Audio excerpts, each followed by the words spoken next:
The sun shone brightly over the meadow as Class 1 of Sunny Meadows Woodland School set off for their first trip to the Shadow Woods. Everyone was excited to be going on the adventure that they had been talking about for weeks. Their teacher, Miss Squirrel, had promised a trip to remember, and the whole class now skipped excitedly through the meadow. Well, nearly all of the class, alone at the back of the group, waddled Hank. Hank was a hedgehog who found it difficult to make friends. He always felt like the outsider. The others in the class, especially Matilda Mouse, kept away from Hank because they thought him odd. Yes, Hank was not really looking forward to the day. The journey to the Shadow Woods was longer than expected because Mr. Mole's tunnel train was broken. Indeed, Mr. Mole was there waving them off before he got back to work. This just made Miss Squirrel happier though, as she could talk to the children about all the wonderful flowers that filled Sunny Meadow. There was color everywhere. It looked as if a rainbow had crashed into the field. However, at the edge of the meadow, not everyone was looking at the flowers.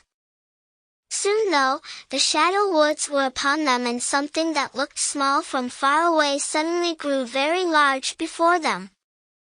Each member of the class gave a slow gulp: Matilda Mouse, Rachel Rabbit, Wendy Weasel, and Ralph Raccoon. The biggest gulp came from Hank. He was nervous enough before they got to the woods and didn't have a friend to hold on to. Matilda pretended to be brave, however, and ran on ahead, compelling her friends to join her. Miss Squirrel was not happy about that, and so she shouted for Matilda to come back.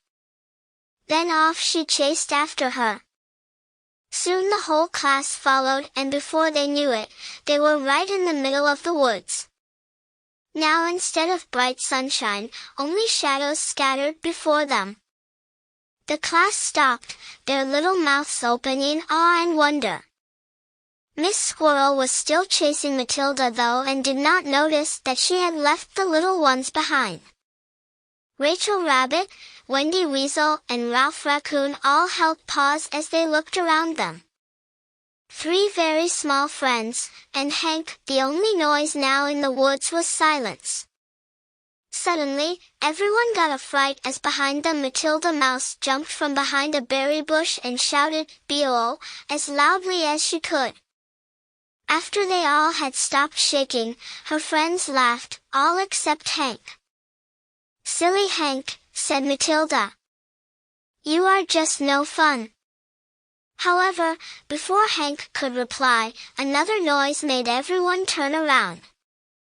This time though, there was no boo of surprise and no laughter afterwards, because there before the class was a very large and very hungry snake. His magical eyes twinkling with delight as his tongue spiked forward. "Lunchtime," said the snake. It was at this point that the class realized that Miss Squirrel had not returned from chasing Matilda. The class was alone. Squeaks of fright squeezed out of the little animals' mouths. Matilda and her friends all hugged each other, fearing that this was the end. Suddenly though, Hank was scared no more. He found a way to save the class.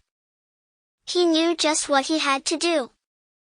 "Quick everyone down this hole," he shouted as he pointed to a hole under a hanging chestnut tree. The animals stared at him and then jumped down the hole. Hank followed, only to be stopped by Matilda, who looked very angry.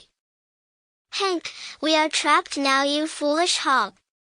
But before she could add to her insult, Hank jumped up and flipped himself into a ball. Next, he rolled towards the mouth of the hole and blocked it with his pointy sharp spikes. There would be no lunch for the snake today. Later, back at school, Miss Squirrel was telling the head teacher, Mr. Owl, about what had happened and how the snake had fled Hank's pointy spikes. After the snake had slithered away, the class had quickly returned to school and each one had thanked their new friend Hank. Matilda gave him a big hug and apologized for what she had called him before.